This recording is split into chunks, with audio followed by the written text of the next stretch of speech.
What's up, everybody? It's that to bring you guys another video. This is an addendum video to my last Nintendo video, which I did about the Nintendo Switch called Nintendo, not bad.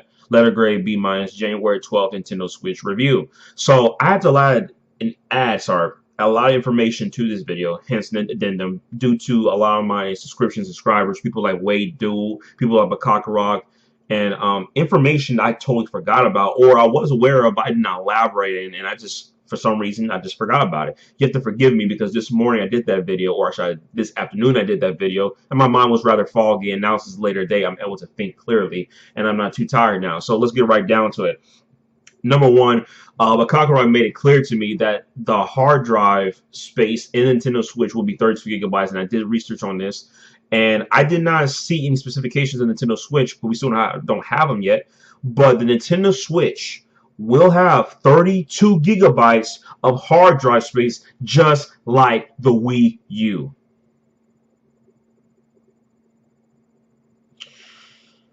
And you wonder why the system is going to be $299. You can tell that they definitely cut corners, really cut corners. And this company has way more money than Sony, way more money than Microsoft, way more money than the PC master race. Now, those developers are all op-ed, man, on the PC platform. It's an open platform for any developer, but it made even more than Valve.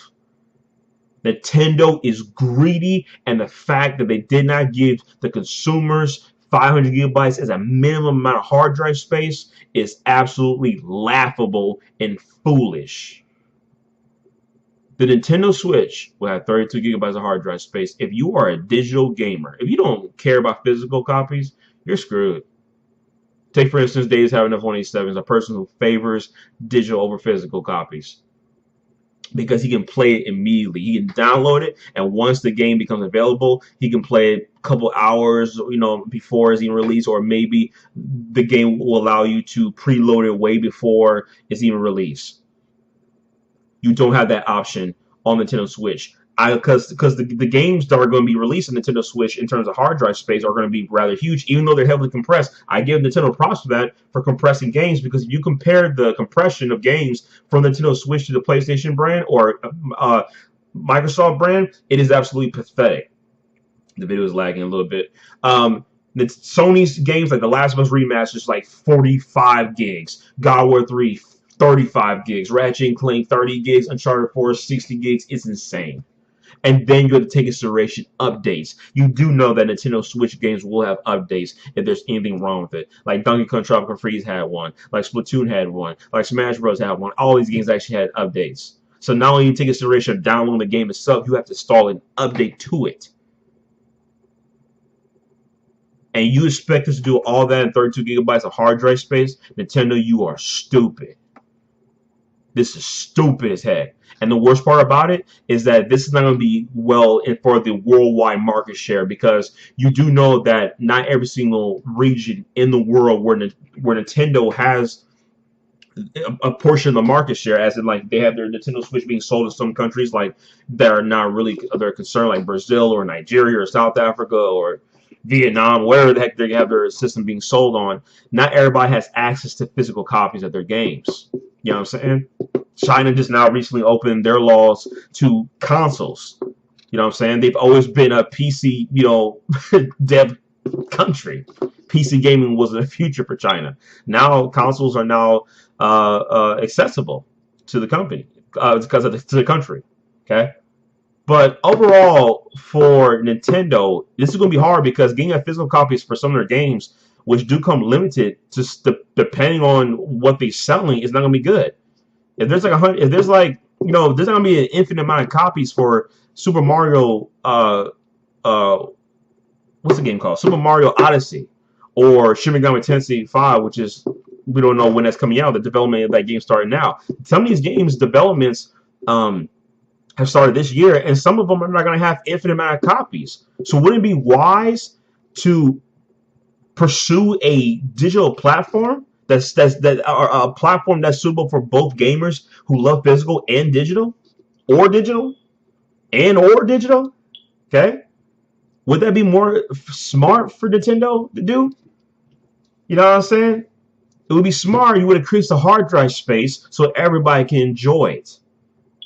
That begs the question, will we have to buy another peripheral in order to actually add hard drive space to this console, or will we have to, buy an external hard drive? And will there even be external hard drive support? I mean, it's insane.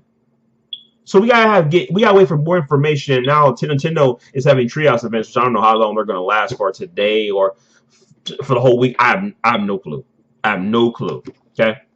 So that's number one. It's very stupid that they will go along with what the Wii U did. Now, Wii U even had another console, which is a standard Wii U, which has 16 gigabytes of space. It's just so stupid in comparison to what Sony and Microsoft are doing. The Microsoft Xbox One, you can get 2 terabyte Xbox One. I don't think Sony even has a 2 terabyte, but you can actually buy a 2 terabyte hard drive and put it in. I have a 4 gigabyte hard drive. I bought a 2 terabyte and I decided to switch it for a 4 terabyte hard drive for the PlayStation 4 because these games are huge. And also within both of these companies, they have these free games every month. Like the Xbox 360 had Lost Odyssey and Blue Dragon last month, and then Sony had what? I don't know what Sony had. These indie titles every month, and they're like they're a couple of gigabytes huge and whatnot. Some people hate deleting games over and over again. Download this game, delete that game, download this game, delete the game. Nobody wants to do that. Stupid for Nintendo to do that. So that's number one. Number two, you do know that the Nintendo Switch will not have any LAN capability, meaning you won't be able to use an Ethernet cable to plug inside the Nintendo Switch. Don't you find that stupid? Everybody doesn't have a solid Wi-Fi connection. Ethernet connections are more stable than that of Wi-Fi connections. This is stupid. They're doing the same thing in the Wii U. This is basically Wii U 2.0. Wait, is this the Wii U 2.0? Because that's what I'm looking at right now. Again, you will not be able to use, I don't have an Ethernet cable right now for it, but you won't be able to use the Ethernet cable, plug inside your console, and just have a solid connection. So we know that there is latency and lag and stuff like that when it comes to playing online. Not everybody has a solid Wi-Fi connection. It's less insecure. It's more insecure. And on top of that, it is not as stable as Ethernet cables. So stupid for Nintendo not to do that. They really cut corners. Number three, the battery life. I said this in my last video, but the battery life will be 2.5 to 6.5, or maybe I think 2.5 to 6 hours of battery life. Now this thing is going to require a USB cable in order to charge up the console itself. Yes, the console will have 4 different modes. TV mode, where you can actually use the thing. I forgot what's called, the tablet or whatever the heck it's called. The Nintendo Switch controller as the main console, and play on your TV. You can have off TV play. You can use the other controls and play on your TV and other options, and you can just do your own research. I'm thirsty, sorry. But the point remains is that this thing is going to not last for a long time. Can somebody explain to me, is the 3DS battery life longer than this thing, supposedly speaking? I know this thing's going to use more power, but please let me know, because it just lets you know that this is not going to be rather the best thing ever. It really isn't. And I'm really serious. I want to see how this thing holds. I want to see if this thing is like a freaking Wii U tablet in terms of weight. I hope it's actually less lightweight. I really hope so. Because Nintendo cut corners. Okay? They really did. The battery life is pathetic. So you're going to have to actually have one of your cables plugged in the entire time while you're playing, which is rather distracting. Number 4, you're going to be paying online. I said this in my last video as well, but I want to actually emphasize it more, that if Nintendo is going to be charging online for the Nintendo Switch, will they actually be taking pointers or notes from Sony and Microsoft, such as having free games every single month? Is there going to be achievements? Are there going to be certain internet capabilities where you may not need to actually have a you know,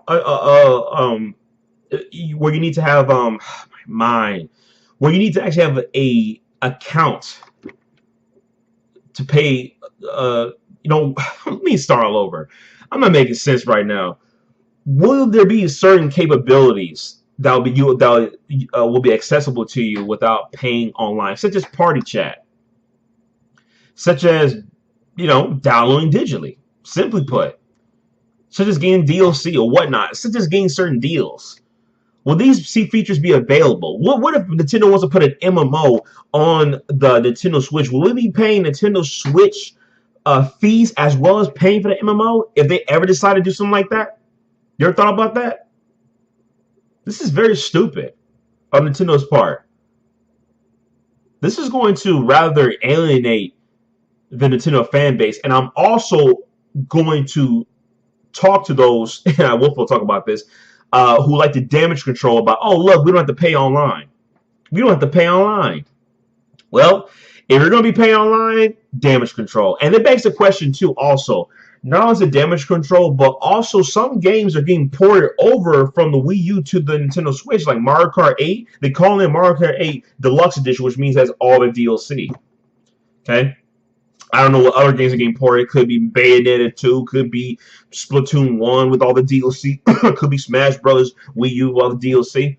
Because as you know, Nintendo is taking corners when it comes to remaster generation, because you know this generation has been the remaster generation, remaster. So now Nintendo is going to get their part. Well, they've already been doing it too, but they're really going to start getting in with the remaster generation. Since they don't have a Mario Kart for you day one, since they don't have a Super Mario Brothers day one for you, guess what? Hey, remasters. Which leads us to my fifth point. The lineup of this system is the launch lineup is so terrible. We know there's 80 games in development. I don't care too much about that. The games at launch, this is the worst lineup. You know how Microsoft used to say, well, the greatest Xbox lineup of all time. We've been hearing that all the time. My boy One Stop has been saying this over and over again. The greatest lineup of all time. Microsoft has been reiterating this for the last 3 years over and over and over again in your head. You know how everyone keeps, saying things, spewing a lie over and over again. People start to believe it. Well, guess what? They keep saying that over and over again. Nintendo does not have the greatest lineup at launch at all, if you take into consideration a lot of things. Some games I forgot to mention in my last video. No More Heroes is implied to come because your biggest favorite character, Travis Ketchum, who's the main character of No More Heroes, if you ever played that, go look it up. That's by Suda51. Guess what is making a return on the Nintendo Switch? No More Heroes 1 and 2 were both for the Nintendo Wii, but there was no More Heroes games for the Wii U, so it sucks, but he's making a comeback. Shin Megami Tensei development, or Shin Megami Tensei 5, or whatever they decided to call it. Shin Megami Tensei 5, this is going to be the new, this is going to be the 25th anniversary of the Shin Megami Tensei franchise, and the development of this game started this year. Splatoon 2 is coming in the summer, not day one. No Super Mario Brothers game has been confirmed for a launch lineup. No Super Smash Brothers game. No new Mario Kart game. We're going to get Mario Kart 8, though. Deluxe Edition, a port, a remastered version of Mario Kart 8 on the Wii U. What else is there? Xenoblade 2. Not going to be there day one. No, not Xenoblade Chronicles X. No, Xenoblade 2, the sequel to Xenoblade Chronicles. This begs a lot of questions, folks. This begs a lot of questions about Nintendo.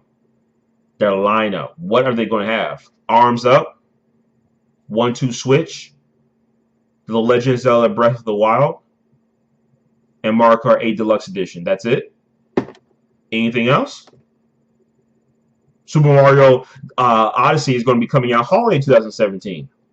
Sega's talking about that they got games in development for the Nintendo Switch, but has not confirmed a single game one. And they will be confirming games this year, but you're not going to hear no confirmation of games that are coming Nintendo Switch day one. I heard Super Bomberman R is coming. EA has FIFA coming, but we don't know if that's going to be day one. A lot of speculation in some games, but most of them have been confirmed not to come out day one for the Nintendo Switch, which means that the lineup of this system is going to be horrible. It's going to have the worst launch lineup in video game history, Period. The Wii U had a better lineup. Nintendo Land, Super Mario Bros. U. What was it? Was Ninja Gaiden 3, Razor's Edge day one too? There were some other games out there that were day one for Nintendo Switch. I mean, Nintendo Wii U that were better. Like the lineup for the Wii U was really was I don't say really good, but it was okay. It was okay. This is a pitiful. This is pitiful. The lineup. So that means that anybody who pre-orders this thing day one is an idiot. Okay? Unless you're a hardcore, desperate Nintendo fanboy. And my boy, Video Game Lover, is going to be doing a lot of exposing. You know what I'm saying? These Nintendo fanboys. Seriously. Be very vigilant. Anybody in this video game community who's a hardcore Nintendo fan and always been bragging about we don't have to pay online and starts to pay online, you better make sure you expose them. Because there's going to be a lot of damage control in this generation. There's going to be so much damage control in this generation. It's not even funny. So be wary. But me, I will not be buying a Nintendo Switch until Shin Megami Tensei 5 or Shin Megami Tensei, wherever they decide to call it for the Nintendo Switch, wherever that comes out. Looks like 2019, 2020, I don't care. Shin Megami Tensei games, though, by the way, don't take a long time to develop because Atlas has a lot of development team to make their games and a lot of studios and a lot of publishing. But overall, 2019 most likely. But hey, look, I got Shin Megami Tensei 4 and Shin Megami Tensei Apocalypse, and I still have not played Shin Megami Tensei. I've never finished actually Shin Megami Tensei Nocturne for the PlayStation 2, and I'll play that on the PCSX2 emulator. So I can't wait to play that again. Classic. I love Shin Megami Tensei, and I can't wait for Persona 5. That's going to take me over for 3, 4, 5, 6 months, literally. Because Persona 4 Golden for the Vita took me over for 2, 3 months alone. I didn't play no games except for Persona 4. Aside from that, folks, this is an addendum video. Thank you guys for tuning in. And if I forget some information in this and you want to, capitalize on it, hey, look, I'll do another addendum video. I made multiple addendum videos when I was doing the Nintendo NX speculation videos. So I'll do another addendum video if I have to. But this is a video that you guys need to look up to. And thanks for tuning in. Peace.